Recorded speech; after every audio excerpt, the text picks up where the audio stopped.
Ceux qui connaissent pas, pardon, pour ceux qui ne connaissent pas Docteur Rahanoun, ça me semble que tout le monde la connaît. Et pour les cliniciens, c'est le chef des départements et c'est la responsable aussi des maladies à déclaration obligatoire au niveau de l'Institut national de santé publique. Bonjour à tous, bonjour chers collègues sur le terrain. Donc on m'a demandé de faire une communication sur la notification et la déclaration des cas de diphtérie et pas tout à fait l'épidémiologie de la diphtérie.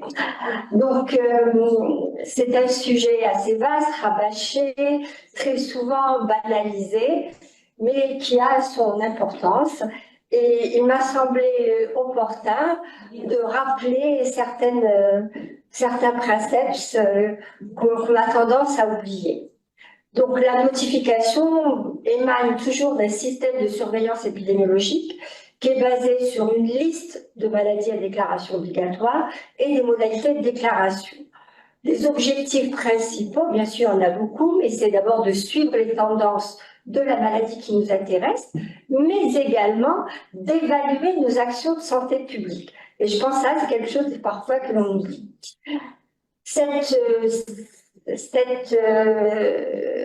On doit prendre en compte, bien sûr, pour mettre en place la surveillance et les fiches de notification, donc la situation actuelle et les objectifs de la surveillance. Est-ce qu'on est dans une situation où on a beaucoup de cas ou au contraire on est dans une situation où on vise le 0 cas? Les modalités de surveillance seront complètement différentes. Lorsqu'on vise le 0 cas, on doit avoir une notification du 0 cas chaque semaine. Alors, lorsqu'on a un système de surveillance épidémiologique, on définit des modalités et des supports qui sont standardisés. Et ceux que je vais vous présenter, c'est ceux qui sont mentionnés dans la fameuse instruction dont on a parlé depuis ce matin. Alors, ce n'est pas pour embêter les collègues sur le terrain, mais il est impératif de reprendre exactement les mêmes fiches qui ont été définies au niveau de cette instruction pour deux raisons essentielles. D'abord, ça facilite l'analyse. On voit très rapidement où sont les cas, les décès, les tranches d'âge, les lieux, etc. Et pour éviter tout simplement les erreurs. Depuis notamment le mois de septembre, depuis donc l'épidémie particulière que nous vivons depuis un mois et demi, nous avons toutes sortes de fiches de notification. Et pour faire un résumé de la situation, eh bien, ça a été très dur parce que justement, il n'y a pas de standardisation, chacun présente à sa façon et j'y reviendrai.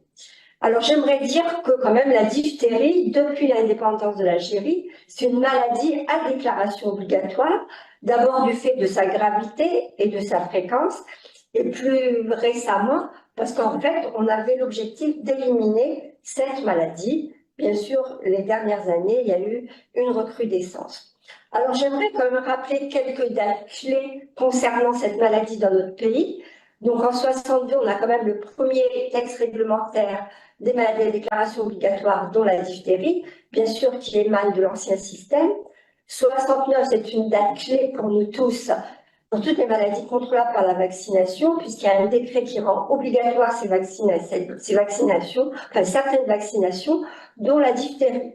Je rappelle qu'en 62-63, l'incidence de la diphtérie déclarée était autour de 4 cas pour 100 000 habitants, très probablement sous-estimée parce que tout le monde n'avait pas accès aux soins, et qu'en 83, donc un peu plus de 10 ans après avoir instauré la vaccination gratuite et après l'installation du PEV, on est en dessous de 1 cas pour 100 000 habitants, on est même à 0,32 cas pour 100 000 habitants.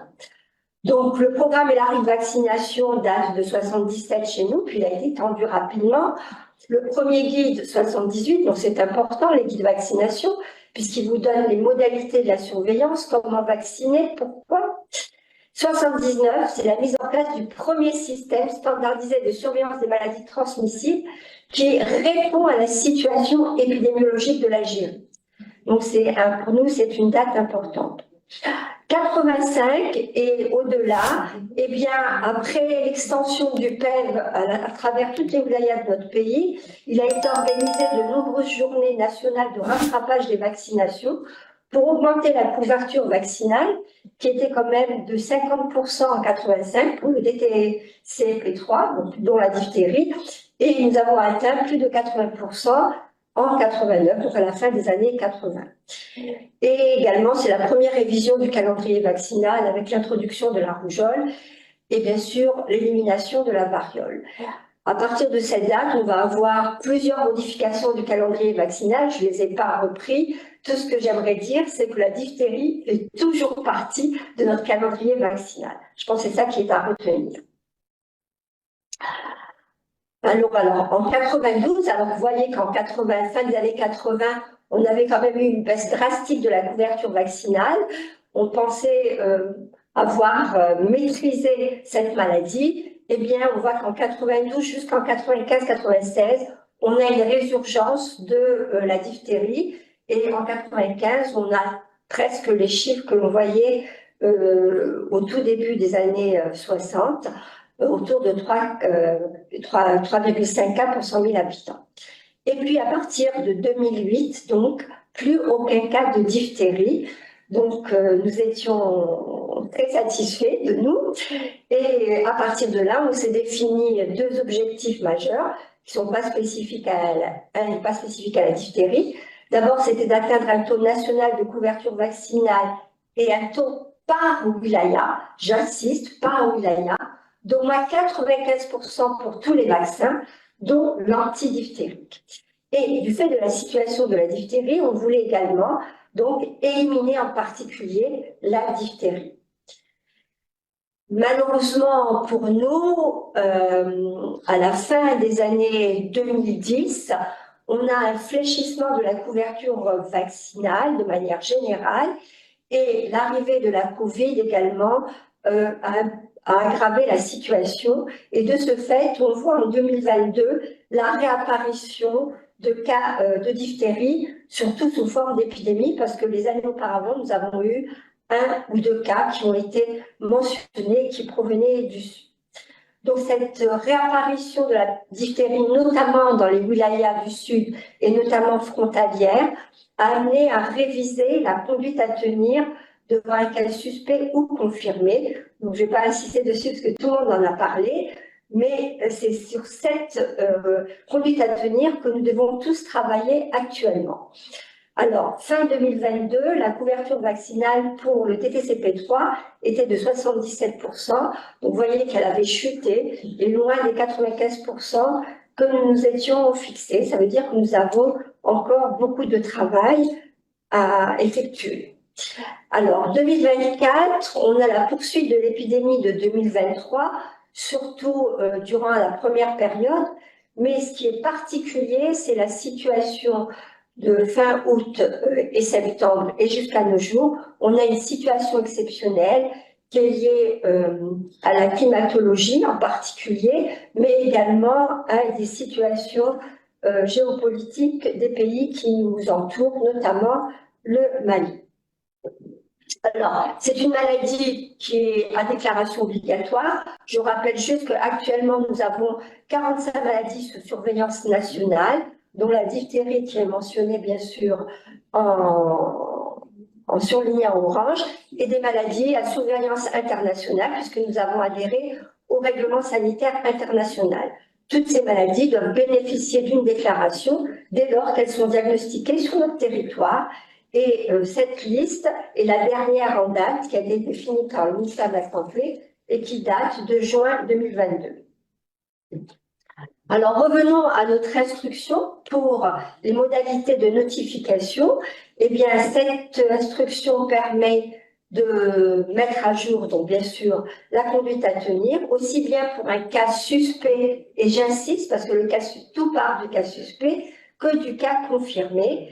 Elle permet de renforcer la surveillance, c'est l'objet de ma communication, et d'améliorer la prise en charge, c'est ce que mes prédécesseurs ont expliqué précédemment. Donc on verra essentiellement pour nous la classification des cas, donc je la ferai très simple, et les modalités de déclaration. Donc dans la définition des cas de diphtérie, j'ai retenu 5 définitions en particulier. Le premier, le cas suspect, c'est un malade qui répond aux critères cliniques de diphtérie, tels qu'ils vous ont été mentionnés, et qui n'a pas été confirmé ou infirmé par le laboratoire. Mais ce cas est fondamental, puisque c'est à partir de celui-là qu'on va déclencher tout le processus. D'abord, on va le déclarer, même si c'est une suspicion, on le déclare, pour alerter les autorités et commencer à mettre en œuvre ou à organiser la riposte.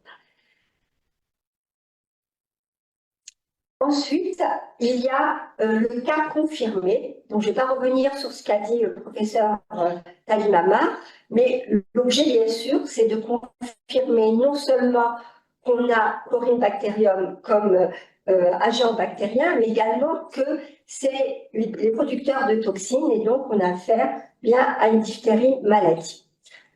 Alors, bien sûr, le cas confirmé doit être ensuite redéclaré, mais généralement, ça passe par le laboratoire. Le cas rejeté, c'est le cas qui n'est pas confirmé. Donc, on a eu un examen de laboratoire, on a eu la recherche de la toxine, et les deux sont négatifs, ou comme on vous l'a expliqué, on a un ou l'autre négatif. Le cas contact, ça aussi, c'est un élément très, très important dans la surveillance. Donc, c'est un cas qui va répondre aux critères cliniques, et qui a eu un contact avec un cas confirmé en laboratoire dans les 14 jours qui précèdent l'apparition des maux de gorge. Donc, celui-là va nous permettre donc, de rechercher d'autres cas et par là même donc, de les prendre en charge et de limiter l'extension de l'épidémie. Et enfin, le cas index, c'est le premier cas identifié dans une localité. Ça peut être dans une wilaya, si c'est le premier cas diagnostiqué dans la wilaya, ça peut être dans la commune, ça peut être dans un tout petit village. L'essentiel, c'est de l'identifier, puisqu'à partir de lui, on va rechercher la source de l'infection et donc on va voir le trajet de l'éventuelle épidémie dans notre pays. Ce que j'ai oublié de dire, bien sûr, je pense que ça a déjà été dit par mes collègues auparavant, c'est que le cas suspect doit être pris en charge comme un cas de diphtérie jusqu'à preuve du contraire. Alors, les modalités de déclaration, je les ai déjà citées, elles sont en fonction donc, du décret du 30 juin 2022. La diphtérie est une maladie à déclaration obligatoire et tout cas suspect doit être déclaré comme je l'ai mentionné. Alors, un seul cas de diphtérie confirmé en laboratoire entraîne obligatoirement une réponse de santé publique. D'accord? Donc, il y a une déclaration, une prise en charge, la recherche de cas autour de ce cas confirmé, la vaccination, etc. Deux cas liés géographiquement et dans le temps, donc, et confirmés par le laboratoire, pour nous, c'est une épidémie de diphtérie. Donc, par conséquent, on agit en tant qu'épidémie. Alors, j'aborderai 3 supports de déclaration. La fiche d'enquête diphtérie, la fiche source d'information. Ces deux-là sont essentiels pour les collègues qui sont sur le terrain. Et elles débutent avec le médecin praticien et le tableau récapitulatif qui est essentiel pour les mesures de santé publique. D'abord, pour le PSP, pour la wilaya et enfin pour le niveau national. Donc, elle est essentielle pour pouvoir suivre l'épidémie en temps réel et savoir si nos mesures de lutte ou nos actions ont été efficaces. Donc, la fiche d'enquête diphtérie, elle comprend 7 parties. Donc, j'ai repris exactement celles qui existent au niveau de l'instruction. Il y a l'identification des cas, l'histoire de la maladie, le statut vaccinal, la notion de voyage, le diagnostic bactériologique, les mesures prises et l'évolution. Cette fiche d'enquête va nous permettre d'abord de caractériser les cas de diphtérie. Donc, ça se manifeste plutôt par des formes graves d'emblée ou une forme classique, et d'évaluer également les mesures de prise en charge, d'abord cas par cas, et par ricochet, donc, bien sûr, nos mesures de lutte au niveau national. La partie, on commence par l'identification du cas, qui est souvent pas très très bien remplie, on considère, c'est pas très important. Tous les items qui sont mentionnés ici ont leur importance. Le type d'établissement et le nom d'établissement. Donc, d'abord, pour une raison très simple, on a besoin des fois de se référer à cet établissement. Et deuxièmement, un malade de Ain Gezer peut être hospitalisé à Tamanrasset, ce qui a été le cas pour beaucoup d'entre eux, ou dans une autre wilaya. Donc, on va avoir besoin des deux informations. Le nom du malade et du prénom, bien sûr, c'est essentiel, puisqu'après, on va rechercher les sujets contacts, le sexe, l'adresse, la commune, la wilaya et le téléphone pour pouvoir contacter les personnes. Et généralement, plus que l'adresse maintenant, c'est le téléphone qui est important. Alors, on a mentionné date de naissance et âge. Dans l'idéal, il vaut mieux avoir la date de naissance. Mais parfois, les personnes ne connaissent pas leur date de naissance, donc on mentionne l'âge.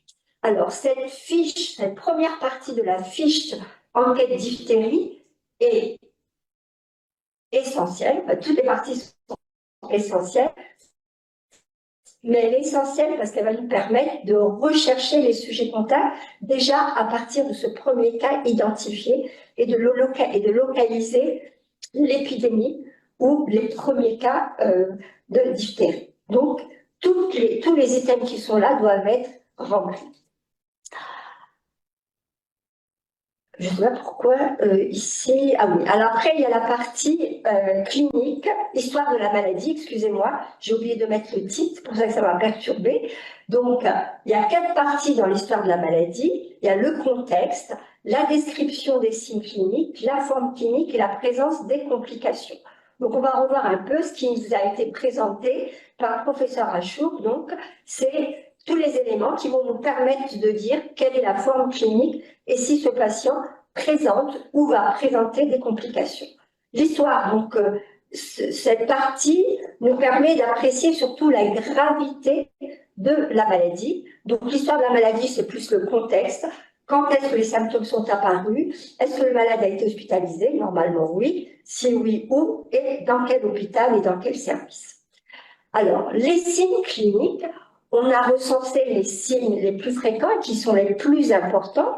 Donc, vous voyez que tous les signes sont mentionnés et à chaque fois, on mentionne oui, non. Donc, il suffit d'entourer donc le bon item. Votre patient présente une fièvre, vous entourez la case oui. Alors, cette fiche, elle a été faite pour simplifier au maximum le travail sur le terrain. On sait que, en tant que médecin, vous devez prendre en charge vos patients, les patients qui ont une diphtérie, mais également d'autres patients, mais il est quand même essentiel d'avoir ces informations. Donc, vous voyez qu'il y a très peu de choses à écrire, à part la partie identification du cas, qui peut être fait éventuellement par la secrétaire. Donc, est-ce que votre patient présente une fièvre? Si oui, il faut la chiffrer. Ça nous permet de distinguer les formes malignes des formes moins malignes, ou bénignes. S'il présente une angine, s'il présente des fausses membranes, ça oriente tout de suite vers une diphtérie. S'il présente une dyspnée, donc orienté vers déjà des formes un peu plus sévères, une asthénie, une pâleur, une tachycardie, un état général altéré et des ulcérations oui-non, même si c'est beaucoup moins fréquent, chez nous, on l'a quand même mentionné. La forme clinique, à partir de ces signes cliniques, vous allez établir donc la forme clinique que présente votre patient. Est-ce que c'est une simple angine diphtérique commune, tel que ça a été décrit? Est-ce une angine diphtérique maligne? Une angine bénigne, tout simplement, donc non diphtérique, une forme pseudomembraneuse ou une diphtérie cutanée. Tous ces éléments sont importants également pour la suite des mesures à prendre. Si c'est une angine bénigne, c'est-à-dire qu'on a suspecté une diphtérie et que ce n'en était pas une, eh bien tant mieux. Mais ça ne veut pas dire qu'on a mal fait. Au contraire, c'est bien d'avoir infirmé le cas. Et enfin, les formes les complications, là j'ai remis forme clinique, je vous m'excusez, c'est les complications. Est-ce que c'est un croup ou une laryngite? S'il y a des complications qui ont touché le cœur, à type de myocardite, des complications neurologiques à type de paralysie, et s'il y a eu une atteinte rénale, c'est-à-dire que là, c'est une atteinte multiviscérale, et à ce moment-là, on doit préciser les autres localisations touchées. Donc voilà pour la fiche qui concerne l'histoire de la maladie, la partie qui concerne l'histoire de la maladie. Nous avons ensuite une partie qui concerne le statut vaccinal. Donc celui-là, il est essentiel d'abord pour la prise en charge du cas, mais également de manière générale pour limiter l'épidémie par la suite. Donc d'abord, ça nous permet également de vérifier le statut vaccinal de notre patient. Toute occasion doit être là pour vérifier le statut vaccinal. Je pense que Mme Spati le détaillera davantage. Et on vérifiera, donc, s'il a été vacciné, la date des dernières doses effectuées. Éventuellement, on revaccinera notre patient, tel que ça a été précisé dans la circulaire. Donc, bien sûr, cette partie va nous permettre également d'évaluer de manière indirecte notre programme élargi de vaccination au niveau local ou au niveau régional. La notion de voyage, alors cette notion de voyage, très souvent, elle est prise dans son sens le plus strict, c'est voyage à l'étranger. Pas du tout. J'ai séjourné à Ingezem, je suis d'Alger et je retourne à Alger, donc j'ai voyagé et je présente un tableau clinique suspect de diphtérie. Eh bien, le médecin déclare que c'est suspect et on va faire l'enquête pour savoir si j'ai été en contact avec un cas. Oui, j'ai été dans les derniers jours à Ingezem où une épidémie sévit. Donc, c'est vraiment très important de mentionner cette notion de voyage et où la personne s'est rendue. Tout de suite, si on vous dit que dans les 15 derniers jours, on a été à Tamanrasset, à Banj-Maji-Mourtar ou à Ingezem, tout de suite, on se dit c'est probablement une diphtérie, même s'il faut le confirmer ou l'affirmer. Donc, bien sûr, ça va nous permettre d'identifier l'origine de l'épidémie, mais surtout de suivre son évolution et de voir si l'épidémie s'étend. Le diagnostic bactériologique, donc il a été fortement détaillé, mais le laboratoire a besoin d'informations, savoir s'il y a eu une prise d'antibiotiques avant le prélèvement. Normalement, non. Mais si la personne a pris des antibiotiques parce qu'elle a consulté d'abord, par exemple, et qu'on n'avait pas évoqué la diphtérie et qu'elle a reçu un premier traitement, il faut le mettre. Ça va aider donc pour le diagnostic bactériologique et bien sûr la durée. L'origine des prélèvements, donc vous avez vu qu'il y a essentiellement 3 lieux, le pharynx, le nez et les lésions cutanées. Et pour chacun d'eux, il faut mentionner la date du prélèvement et la date d'envoi au laboratoire. Surtout pour les wilayas du Sud, on sait que parfois vous ne pouvez pas envoyer immédiatement le prélèvement, donc il est important pour le laboratoire de connaître à quel moment ce prélèvement a été fait et il verra à quel moment ce prélèvement arrivera dans son laboratoire. Les méthodes de laboratoire qu'il faudra, donc là c'est le retour du laboratoire qui vous répondra, mais qui devra être mentionné sur cette fiche, ensuite adressé, qui devra suivre le circuit. Donc si la culture est positive, négative ou non faite, quelle que soit la raison, le test d'éveil ou la PCR, donc comme vous a été mentionné tout à l'heure avec le professeur Talimamar. Donc bien sûr, ça va surtout confirmer la nature diphtérique du cas et l'épidémie avec la production de toxines. Les mesures prises, donc qui nous permettent de vérifier qu'on a bien respecté la conduite à tenir et sinon, en préciser les raisons. Ça peut être indépendant de votre volonté, toujours est-il qu'il faut savoir les doses. Donc, est-ce qu'il y a une prescription de sérothérapie? Normalement, oui. D'antibiotiques. Et est-ce qu'on a vacciné? Donc, la vaccination n'est pas systématique. On doit mentionner quand est-ce. Et ce sera mentionné auparavant. L'évolution. Donc, est-ce que notre malade a guéri sans complications? Est-ce que des complications sont survenues? Ou malheureusement, est-ce que notre sujet est décédé? Et généralement, souvent les décès, c'est en début d'épidémie, lorsqu'on ne pense pas à la diphtérie, ou alors quand on a des formes compliquées et malignes. Donc ça permet d'apprécier la sévérité de la maladie, mais c'est également une évaluation indirecte de nos actions. Et j'ai oublié de le mentionner, ça ne se voit pas très bien à cause du bandeau en bas, mais vous devez dater et signer la fiche d'enquête pour qu'on puisse vous contacter s'il y a quelque chose que nous ne comprenons pas ou qu'on a besoin d'un complément d'information.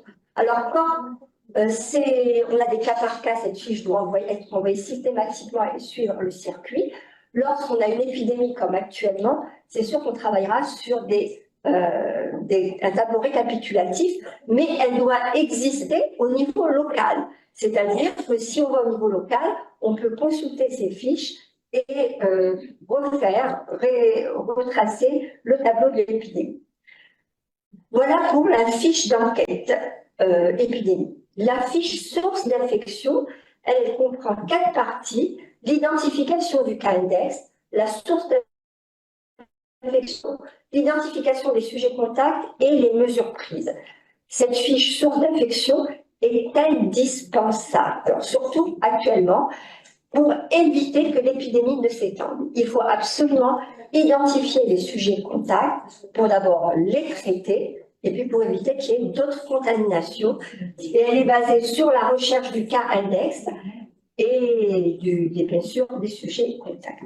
Alors l'identification du cas index, comme je l'ai dit tout à l'heure, c'est le premier cas qui survient dans une localité, quelle que soit la taille de la localité.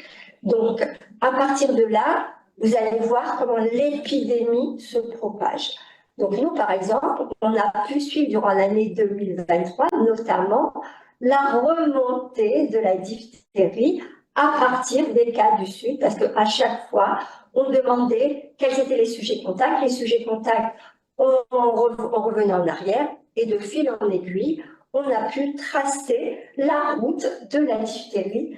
Donc, pour cette année-là. Donc, c'est essentiel, d'abord pour prendre en charge et puis pour rechercher avec plus d'attention les cas autour de cette circonscription où le cas index a été déclaré.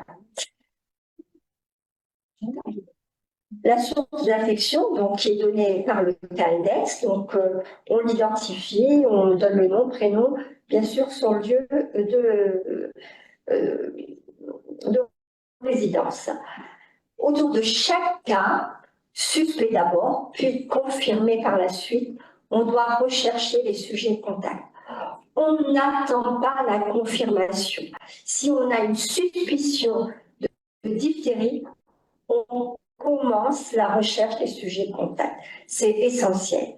Alors, vous avez une fiche qui vous a été proposée. Donc, il y a un numéro d'identification que vous donnez vous-même. Ça nous permet de voir très rapidement combien de sujets contacts ont été identifiés. Le nom, prénom, l'âge, le sexe, la qualité du sujet contact. Est-ce que c'est dans la famille? Donc, c'est plus restreint. Ça veut dire qu'on va agir au niveau de la famille pour tout ce qui est prophylaxie. Au niveau d'une école, au niveau d'une caserne, d'une crèche, toute collectivité fermée, ça peut être un internat, tout simplement. Et où est-ce que c'est des collègues de bureau? Tout ça est important puisque ça va conditionner les mesures prophylactiques. Normalement, tous les sujets de contact devraient bénéficier d'un prélèvement. Donc, dans la mesure du possible, il faut le faire. Et le statut vaccinal de ce sujet de contact, est-ce qu'il est complet, incomplet ou non vacciné? Et enfin, quelles ont été les mesures prises pour ces sujets contacts? Pardon, je m'excuse. Donc, normalement, ils doivent recevoir une chimioprophylaxie et, selon les situations, être vaccinés ou compléter leur vaccination. Alors, cette fiche doit être envoyée, donc doit être remplie par le médecin au niveau de l'hôpital, au fur et à mesure qu'on a l'évolution du patient et qu'on a les données de laboratoire.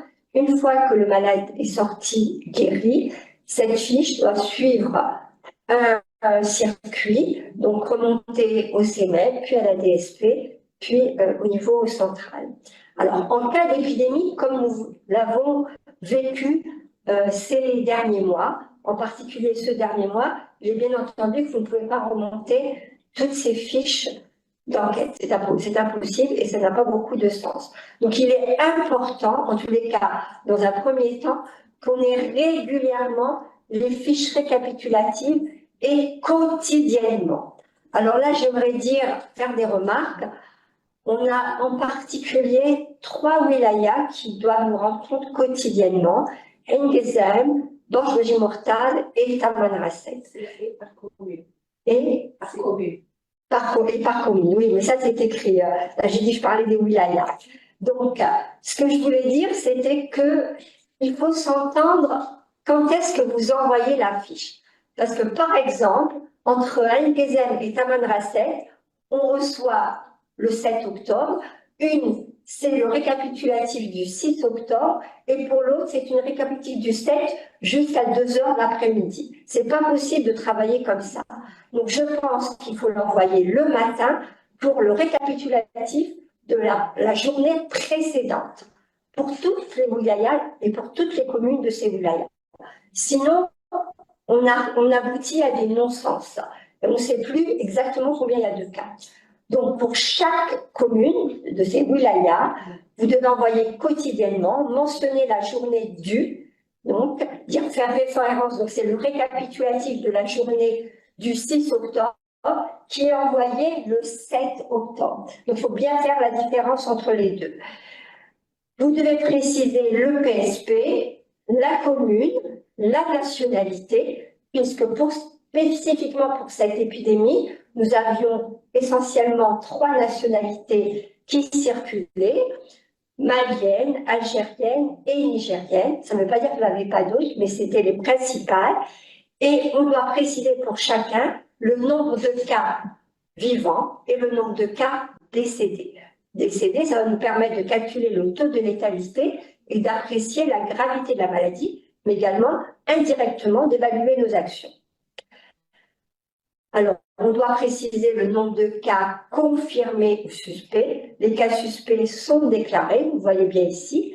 Ensuite, nous avons les tranches d'âge, et pour chaque tranche d'âge, le sexe masculin, féminin. Donc, il y avait les 6 tranches d'âge et le total général. Donc, ça permet d'avoir une vue synthétique sur l'épidémie, mais surtout de suivre l'évolution. Pour vous, c'est essentiel, même au niveau de la commune. On voit d'ailleurs maintenant qu'il y a certaines communes qui ne déclarent plus de cas systématiquement, quotidiennement. Au niveau de l'EPSP, au niveau de la wilaya, c'est également important, et au niveau national, bien sûr. Et à partir de là, des mesures sont prises, donc, dont la vaccination. J'en ai pas parlé parce que je pensais que ce serait quelqu'un d'autre qui en parlait, mais il faut savoir donc qu'il y a eu une vaccination qui a été entreprise, en tous les cas pour les collègues qui sont dans les wilayas frontalières, ils ont participé de manière importante. Et j'ai presque terminé, on me rappelle la situation épidémiologique. Juste pour vous dire, ici vous avez une évolution de la diphtérie depuis 63. Donc vous voyez qu'on avait une réduction, l'épidémie de 92, et 2023, surtout 2024, c'est reparti en flèche. Pour vous dire que les déclarations de 2024, plus des 4/5 ont été déclarées en septembre durant la situation exceptionnelle que nous avons vécue. Et je vous remercie de votre attention.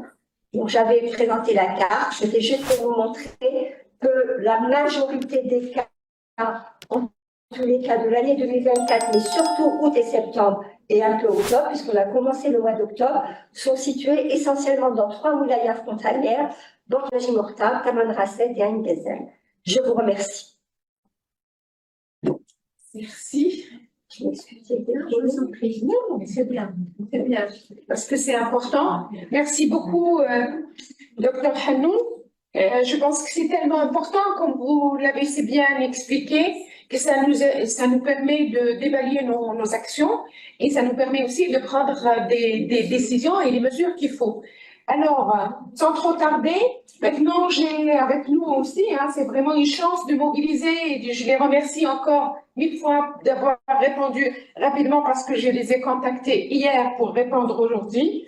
Donc, on a avec nous professeur Smati, qui est la coordinatrice du comité technique consultatif sur la vaccination, qui est avec nous. Elle va nous faire un petit rappel de rattrapage et n'hésitez pas à poser toutes vos questions sur le chat et ils feront un plaisir de répondre à vos préoccupations. Merci.